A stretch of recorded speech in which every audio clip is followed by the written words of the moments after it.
জুলাইয়ের শেষের দিক থেকে আগস্টের মাঝামাঝি পর্যন্ত পুরো সময়টা দক্ষিণ কোরিয়ায় চলে গ্রীষ্মকালীন ছুটি। এই ছুটিতে বিনোদন কেন্দ্রগুলো হয়ে ওঠে উৎসবমুখর। তীব্র গরমে একটু প্রশান্তির খোঁজে অনেকেই পরিবার নিয়ে ছুটে আসেন এই ক্যারিবিয়ান বে ওয়াটার পার্কে, যেটি এশিয়ার বৃহত্তম ও আধুনিক ওয়াটার থিম পার্কগুলোর একটি। দক্ষিণ কোরিয়ার গিয়ংগি প্রদেশের ইয়ংইন শহরে বিখ্যাত এভারল্যান্ড রিসোর্ট কমপ্লেক্সের একটি অংশ, যেখানে প্রতি বছর গ্রীষ্মে কয়েক লাখ দেশি বিদেশি পর্যটকের সমাগম ঘটে। আমি আমার পরিবার নিয়ে এসেছি। সত্যি কোরিয়াতে এবার অনেক গরম পড়েছে, তাই একটু প্রশান্তির জন্য ওয়াটার পার্কে আসা। এখানে এসে আমার বাচ্চারাও অনেক মজা পেয়েছে।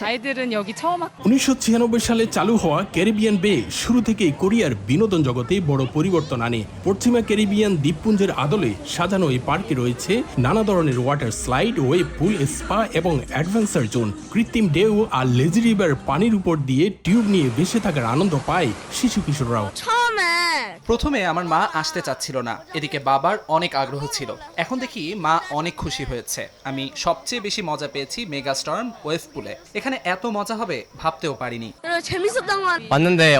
পছন্দের শিল্পীদের গান অনেক ভালো লেগেছে। এখানে সবকিছুই অসাধারণ ভালো লাগার মতো। আমি আমার ছোট ভাইকেও নিয়ে এসেছি, সে পানিতে অনেক মজা করেছে।